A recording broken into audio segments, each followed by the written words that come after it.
On me confirme cette information. En tous les cas, quoi qu'il en soit, on va s'élancer déjà pour ce 9e rendez-vous. On termine favori, même grandissime favori, avec Mirage Dragon qui est redescendu sous la barre de l'égalité. 8 pour 10 à présent. Allez. Donc Westerbo qui se met n'est pas de la partie. Limoncello, c'est peut-être son heure. Mirage Dragon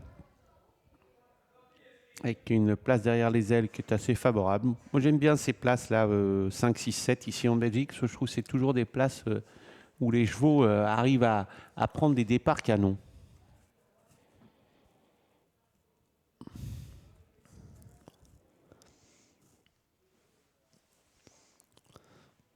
Allez, attention. C'est parti. Avec le 5 Nikita AC qui a pris un départ superbe. C'est le cas du 3 également Limoncello, de l'As Nero Terputen et du Mirage Dragon qui a assuré ses premiers mètres de course. C'est bien joué.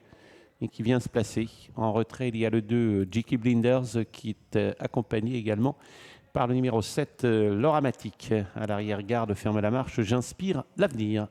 En tête de course, Limoncello JP qui s'en profite de ce retour sur cette distance pour prendre l'avantage. Malgré qu'elle ne soit pas déférée, elle va bien en tête de course. Nero Terputen dans son sillage direct. Rizora Nikita AC en 3e position et qui voit passer à leur extérieur le grandissime favori Mirage Dragon qui est lancé par Jules Junior Van de Put puisque Alain Dangis a repris Limoncello JP en tête de course. Oui, c'est bien joué hein, parce que Mirage Dragon vient à un moment où il ne fait pas trop d'efforts, où le rythme est relativement peu soutenu et il prend la tête. 2e place pour Limoncello, 3e place pour Nero Terputen avec également Nikita. À flanc de peloton via le numéro 2 J.K. Blinders, 6e place occupée par Loramatic et l'arrière-garde pour J'inspire l'avenir numéro 8. Pas de changement pour bientôt sortir du 2e virage de cette épreuve avec le favori installé au commandement par Jules Junior Van de Put qui ne devrait pas être trop dérangé, peut-être rejoint dans quelques instants par le numéro 2, J.K. Blinders qui ramène dans son sillage Loramatic. On vient également dans ce wagon avec le numéro 8, J'inspire l'avenir qui a quitté la corde pour rejoindre ce wagon la 2e épaisseur. Et on progresse toujours dans le sillage de l'animateur et favori avec le numéro 3, Limoncello JP. Et un peloton relativement compact derrière l'animateur Mirage Dragon. Ils sont 2 par 2 avec Limoncello, J.K. Blinders. Sur un 2e rideau, Loramatic avec également le numéro 1 l'accord de Nero Terputen. Venant plus loin, J'inspire l'avenir. Et relégué à l'arrière-garde, Nikita AC. Au plus le poteau approche, au plus les guides de Jules Junior Van de Put se tendent et c'est bon signe pour le favori Mirage Dragon.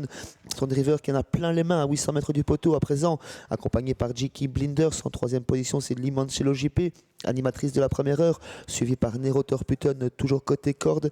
Et à l'arrière, toujours les mêmes avec J'inspire l'avenir et Nikita AC, suite au relais qui a reculé. Ouais, contrôle total de Mirage Dragon en tête. J.K. Blinders qui est là. On lui a pas rabattu les œillères. C'est signe évident qu'il a un peu de ressources quand même. Pas très loin des leaders Limoncello qui est dans le dos des premiers, tout comme Loramatic. Un peu plus loin, Nero Terputen a un petit peu de mal.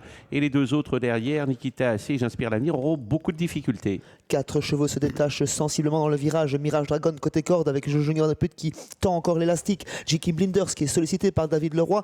Limoncello JP qui attend l'ouverture et Loramatic qui attend le bon moment. Oui, avec toujours en tête le 6 Mirage Dragon. On n'a pas rabattu les œillères encore à J.K. Blinders. On a le 7 Loramatic qui tente son effort. Et un petit peu plus loin, le long de la corde, il y a Limoncello. Toujours en tête, le numéro 6, Mirage Dragon. C'est bien pour J.K. Blinders qui s'accroche à la 2e place, mais qui est attaqué de toutes parts, notamment par Limoncello et par Loramatic. C'est fait pour le numéro 6, Mirage Dragon. 2e place pour J.K. Blinders. Incroyable aujourd'hui.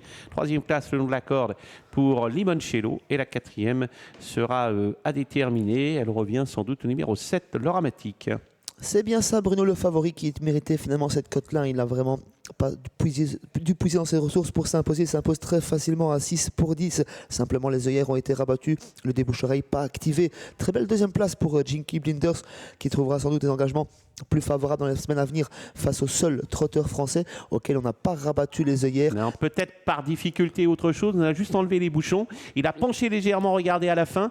Et il y a peut-être encore un petit peu d'amélioration. C'est pas mal ce cheval de David Leroy qui court bien. Limoncello se contente de la 3e place. Et puis le 7 Loramatic terminera 4e.